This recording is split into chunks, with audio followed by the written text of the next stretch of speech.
नमस्कार, DD news में आपका स्वागत है। मैं हूं रमा त्यागी। बुलेटिन की शुरुआत कर लेते हैं हेडलाइंस के साथ।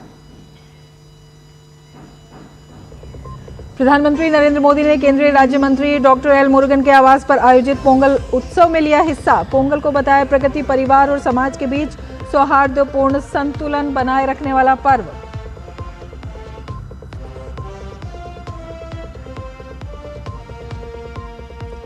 तमिलनाडु के सीएम एमके स्टालिन का पोंगल पर विवादित बयान। पोंगल को बताया धार्मिक के बजाय तमिल संस्कृति का प्रतीक। भाजपा एआईएडीएमके का पलटवार, कहा पोंगल को सनातन परंपरा से अलग करने की स्टालिन की कोशिश।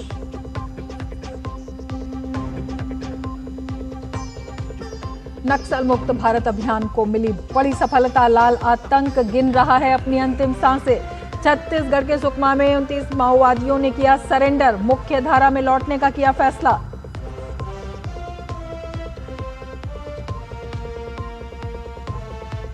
थाईलैंड में हुआ बड़ा रेल हादसा। चलती ट्रेन पर गिरी क्रेन। 19 की मौत, 80 से ज्यादा घायल। राहत बचाव अभियान तेज। दुर्घटना की जांच के दिए गए आदेश।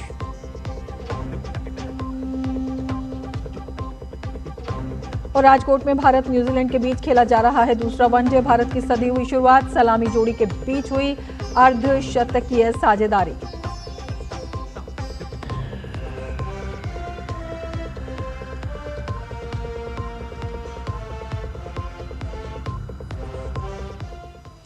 और अब आपको बता देते हैं छत्तीसगढ़ से एक बड़ी खबर आ रही है। छत्तीसगढ़ के सुकमा जिले में 29 नक्सलियों को सरेंडर कर दिया है। उन्होंने सरेंडर करने वाले दरभा डिवीजन के अंतर्गत केरलापाल एरिया कमेटी के ये सदस्य हैं। ये बड़ी खबर है। पूना मागेज आत्मसमर्पण एवं पुनर्वास नीति के अंतर्गत इनका पुनर्वास होगा।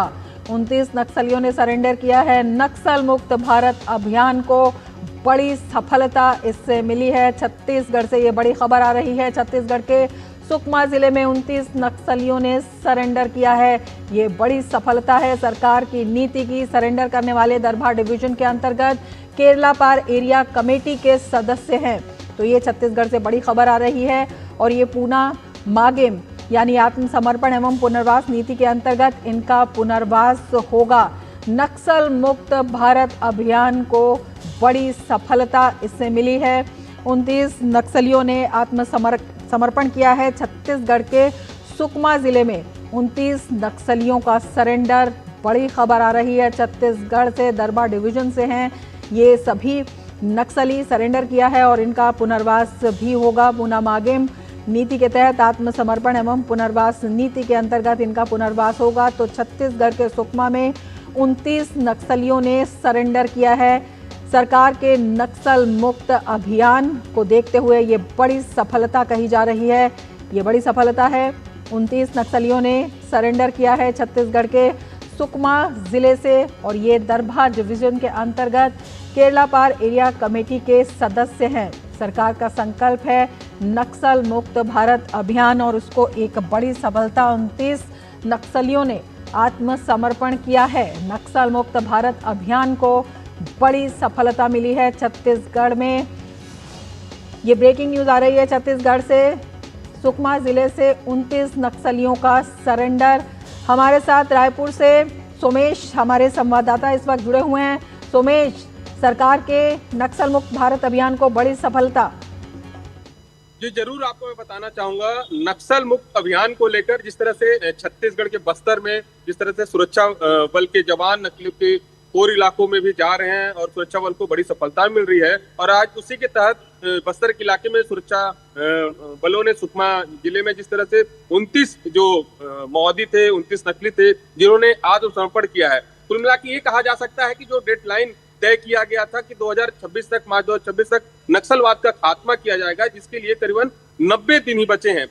और करीबन जिस तरह से छत्तीसगढ़ में 2 सालों में जिस तरह से सुरक्षा बलों को बड़ी सफलता देखने को मिली थी। जो मोस्ट वांटेड नक्सली थे, हार्डकोर नक्सली थे, उन्होंने सुरक्षा बलों के सामने आत्मसमर्पण किया है। बीते दिनों जिस तरह से वसु राजू जिस पर 1 करोड़ का इनाम था, जो सुरक्षा बलों ने जिस तरह से इनकाउंटर किया था बस्तर में, जिस तरह से नक्सलवाद के खात्मे की बात की जा रही थी, केंद्र और राज्य सरकार का साफ तौर पे कहना है कि जो नक्सली है आत्मसमर्पण करे, पुनर्वास नीति योजना का लाभ लें। तो कुल मिला के आज जिस तरह से सुकमा में 29 नक्सलियों ने आत्मसमर्पण किया है, तो कहीं ना कहीं ये देखा जा सकता है कि जिस तरह से डेडलाइन तय किया है गया है 2026 तक नक्सलवाद का खात्मा किया जाएगा, तो उस डेडलाइन के बेहद काफी करीब है। बीते दिनों जिस तरह से सुरक्षा बलों को बड़ी सफलता मिली थी, 300 से ज्यादा नक्सलियों का सुरक्षा बलों ने इनकाउंटर किया है, 1500 से ज्यादा नक्सलियों ने आत्मसमर्पण किया है और 2000 से ज्यादा नक्सलियों की गिरफ्तारी हुई है। तो कुल मिला के ये कहा जा सकता है कि बस्तर अब नक्सल मुक्त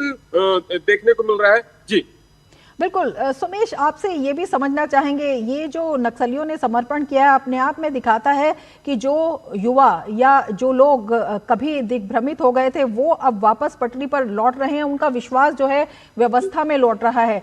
इस दिशा में ये सरकार की कितनी बड़ी सफलता है, क्योंकि जिस तरह से छत्तीसगढ़ में लगातार नक्सलवाद को खत्म करने के लिए काम हो रहे हैं, विश्वास हासिल करने की कोशिश हो रही है। जो इस तरह के इलाके हैं जो पहले नक्सल प्रभावित थे, जहां पर लोगों का विश्वास जो है व्यवस्था से सरकार से उठ गया था, वहां पर विकास कार्य हुए हैं, वहां पर गृह मंत्री जाते हैं और वहां पर पारंपरिक उत्सव भी मनाए जाते हैं, वहां पर खेल प्रतियोगिताएं भी होती हैं। तो ये सब सरकार के जो कदम है, ये इस विश्वास को लौटाने में और ये जो आत्मसमर्पण लोग कर रहे हैं, इसमें कितनी बड़ी एक प्रेरक तत्व साबित हुआ है। ये आपने देखा होगा कि जो बस्तर में नक्सल की समस्या थी, पिछले 40 दशक से इस इलाके में नक्सल की समस्या थी और वो समस्या धीरे धीरे खत्म हो रही है। बस्तर का जो घोर नक्सल प्रभावित इलाका हुआ करता था, सुकमा, बीजापुर, दंतेवाड़ा, कांकेर, कोंडागांव, इस इलाके में लगातार जो नक्सलियों का जो खौफ हुआ करता था, अब वो खौफ पूरी तरह से खत्म हो चुका है। बस्तर में जहां जिस इलाके में जब बारूद की गंध हुआ करती थी, अब बारूद की गंध उस इलाके में खत्म हो चुकी है, क्योंकि सबसे बड़ी महत्वपूर्ण बात है कि जो लगातार बड़ी संख्या में नक्सली आत्मसमर्पण कर रहे हैं और जो मोस्ट टॉप नक्सली हुआ करते थे वो भी आत्मसमर्पण कर रहे हैं केंद्र और राज्य सरकार की पुनर्वास नीति के तहत। अब बस्तर पहले जिस तरह से जो 40 दशक पहले जब बस्तर में जिस तरह से खौफ हुआ करता था, लोग उस इलाके में जाने से डरते थे, बीजापुर का जो कोर इलाका हुआ करता था, लोग वहां जाने से डरते थे, उस इलाके में अब विकास की बयार बह रही है। उस इलाके में केंद्र और राज्य सरकार मिलकर जिस तरह से उस इलाके में विकास कार्य कर रहे हैं, बस्तर में सड़क बन रहा है, बस्तर में पुल पुलियों का निर्माण हो रहा है, इंटरनेट कनेक्टिविटी को जोड़ा जा रहा है, बस्तर पंडुम हो रहा है, जो वहाँ के जो आदिवासी बच्चे थे उनको नेशनल लेवल पे खेलने के लिए भेजा जा रहा है। तो कुल मिला के ये कहा जा सकता है कि पहले का बस्तर, जो 40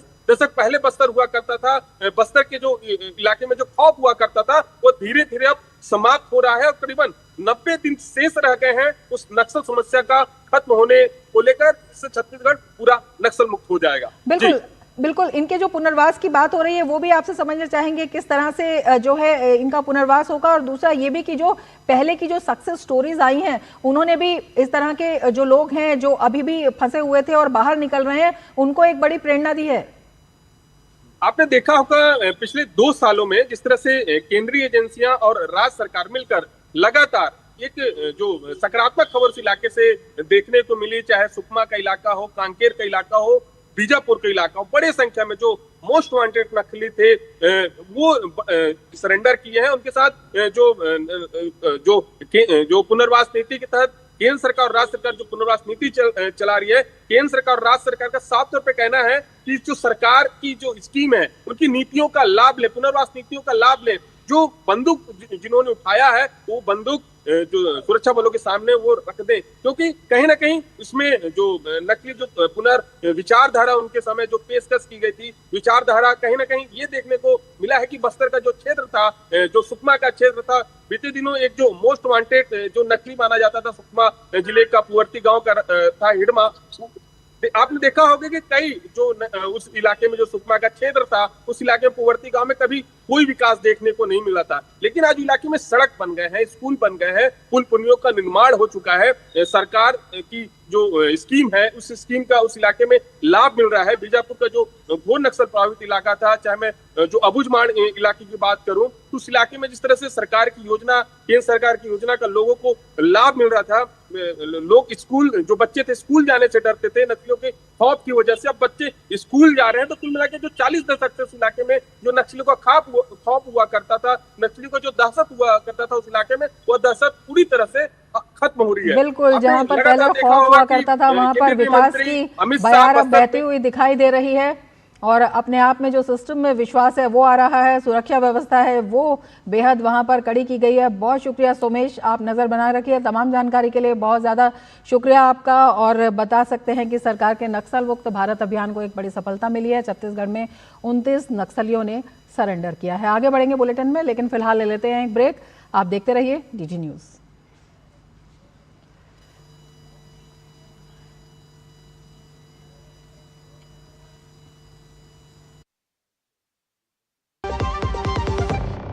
व्यक्तिगत जानकारी के लिए ऑनलाइन अनुरोधों से रहें सावधान।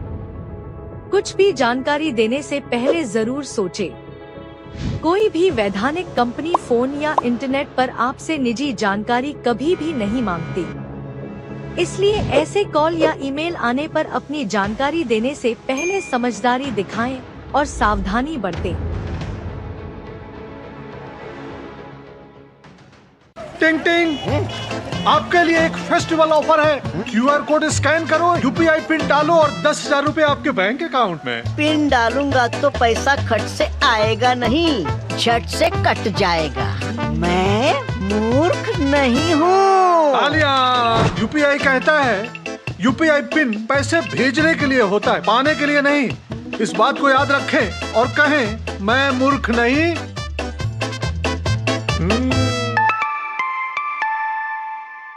जाइए, आप भी किसी का टेस्ट लीजिए। प्रधानमंत्री नरेंद्र मोदी ने कहा है कि पोंगल अब वैश्विक पर्व बन गया है और तमिल संस्कृति देश की ही नहीं बल्कि पूरी दुनिया की साझा विरासत है। उन्होंने सूचना एवं प्रसारण राज्य मंत्री एल मुरुगन के आवास पर आयोजित पोंगल उत्सव में हिस्सा लिया और कहा कि पिछले साल उन्हें तमिल संस्कृति से जुड़े अनेक कार्यक्रमों में शामिल होने का मौका मिला, जो न केवल भारत की बल्कि पूरे विश्व की साझा विरासत है। वाळगा तमिल, वळगा भारतम। आज पोंगल एक ग्लोबल फेस्टिवल बन चुका है। दुनिया भर में तमिल समुदाय और तमिल संस्कृति से प्रेम करने वाले लोग इसे उत्साह के साथ मनाते हैं। उसमें मैं भी एक हूं। इस विशेष पर्व को आप सभी के साथ मनाना मेरे लिए सौभाग्य की बात है।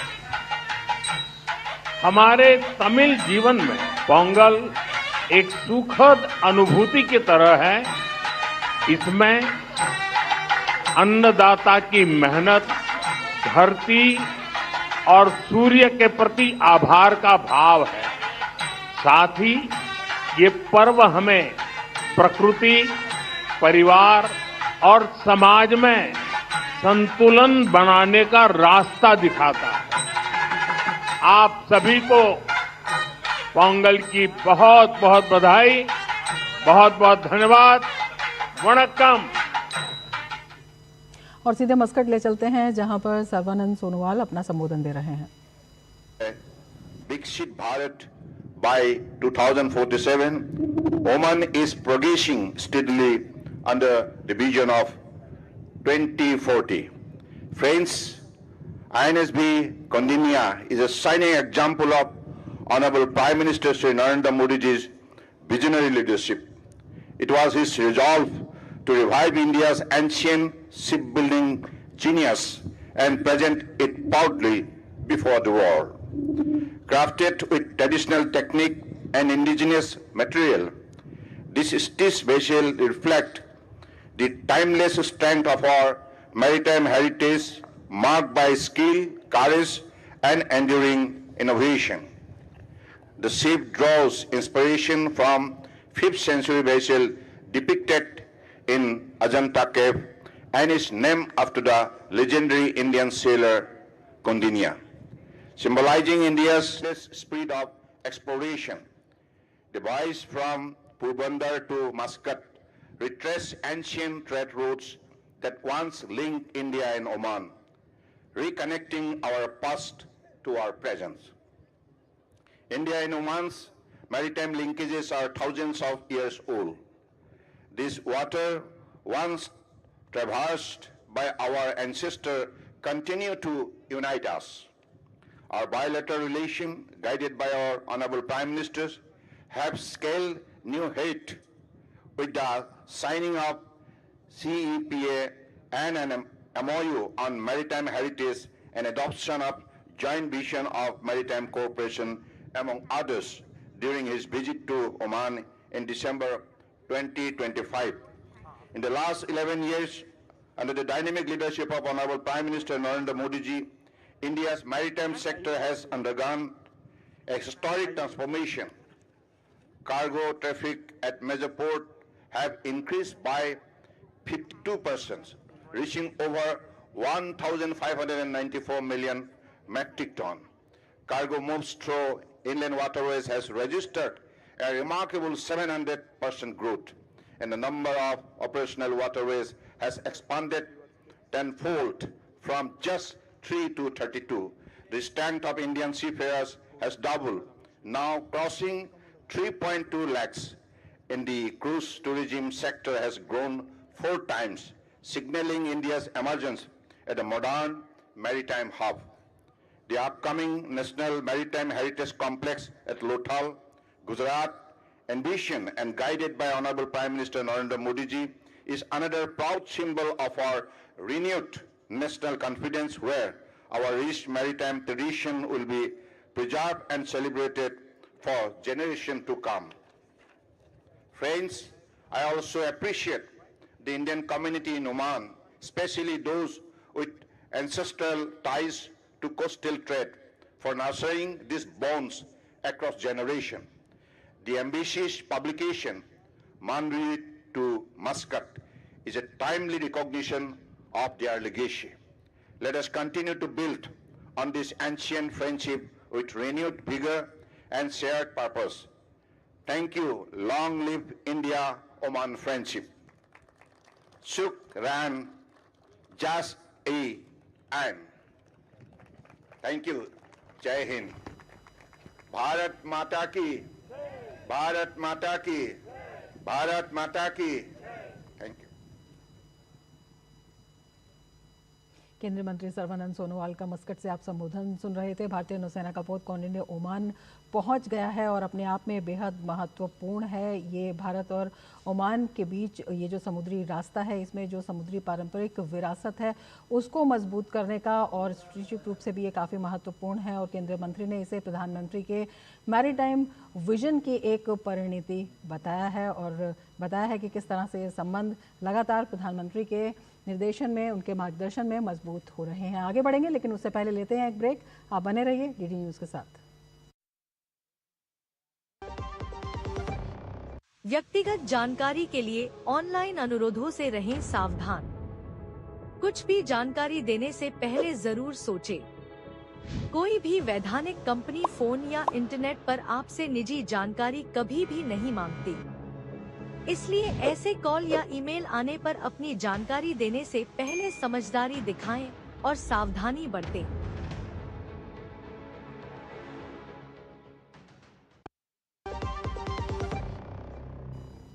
ब्रेक के बाद फिर से आपका स्वागत है। आज का दिन भारत और ओमान के रिश्तों के इतिहास में सिर्फ एक तारीख नहीं बल्कि भावनाओं और विरासत का संगम बन गया है।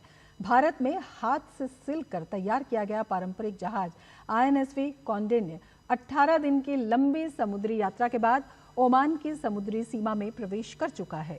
ये केवल एक जहाज की यात्रा नहीं है, बल्कि सदियों पुराने समुद्री संबंधों और सांस्कृतिक जुड़ाव की जीवंत कहानी है।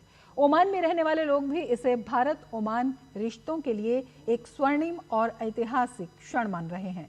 ये यात्रा दोनों देशों के बीच भरोसे, दोस्ती और साझा विरासत को नई ऊंचाई दे रही है। हमारे संवाददाता नीरज सिंह ने ओमान में रह रहे एक भारतीय से बातचीत की।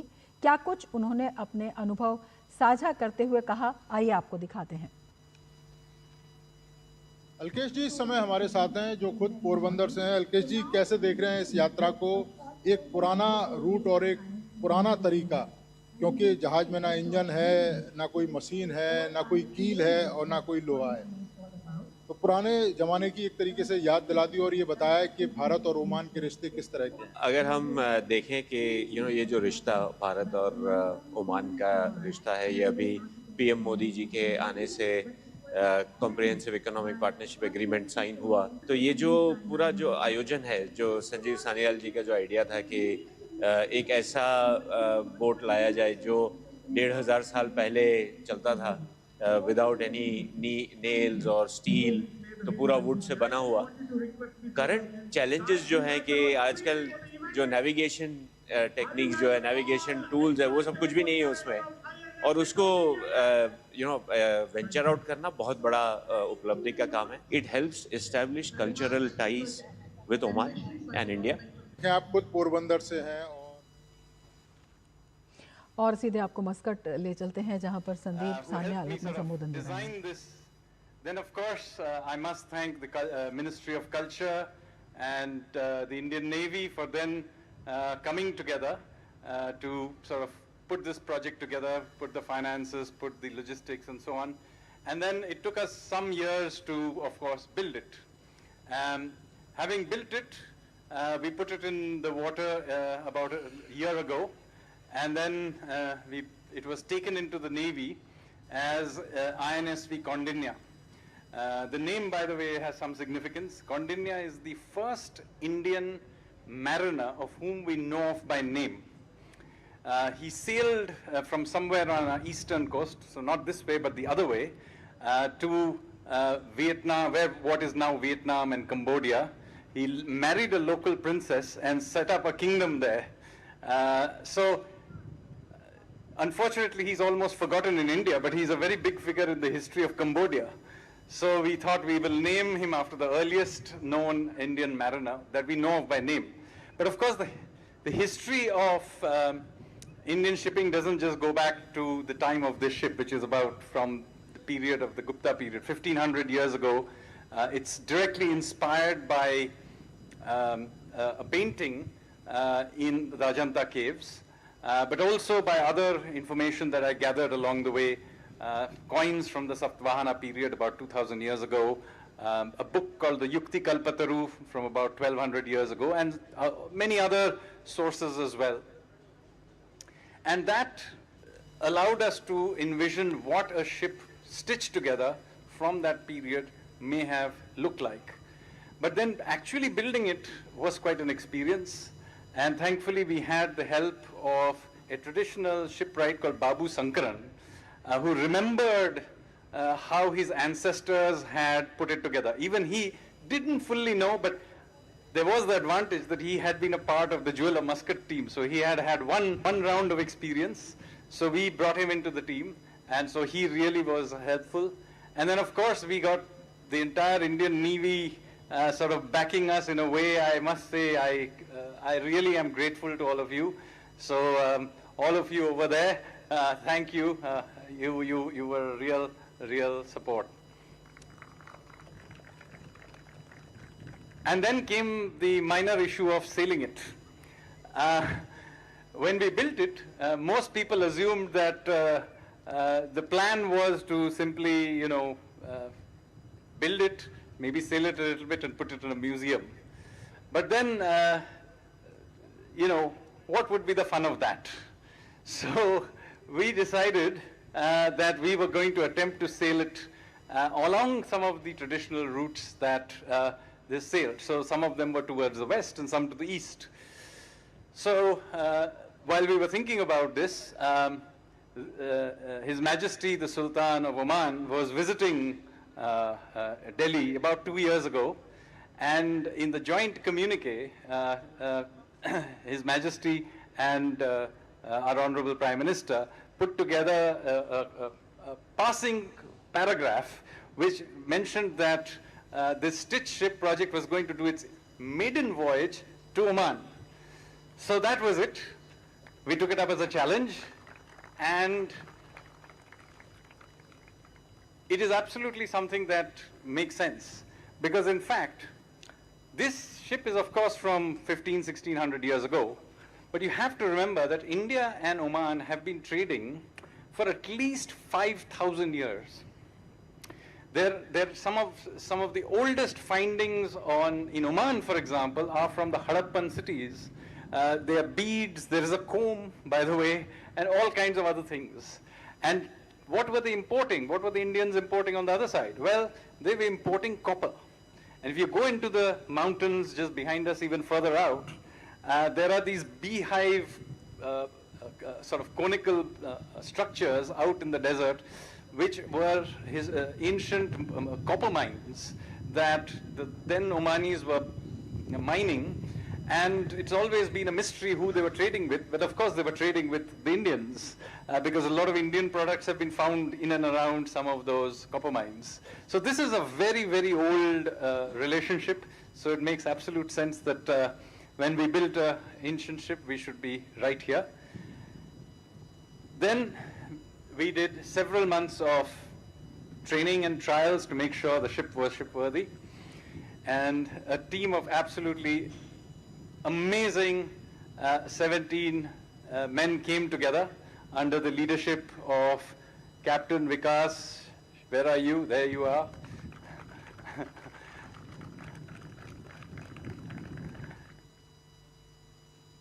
तो मस्कट से आप सीधा प्रसारण देख रहे थे। वास्तव में भारत और ओमान के संबंधों के लिए ऐतिहासिक दिन है, विशेष रूप से जब हम सामुद्रिक संबंध कहते हैं, सांस्कृतिक संबंध कहते हैं, दोस्ती और विश्वास की नई ऊंचाई, क्योंकि भारतीय स्वदेशी रूप से बना हुआ कोणार्क जो है वो वहाँ पर पहुँचा है और अपने आप में इसे लेकर काफ़ी उत्साह भी है और काफ़ी जिसे कह सकते हैं कि आशावादी तरीके से भी देखा जा रहा है। इसके साथ ही इस बुलेटिन में फ़िलहाल इतना ही। दीजिए इजाज़त, नमस्कार।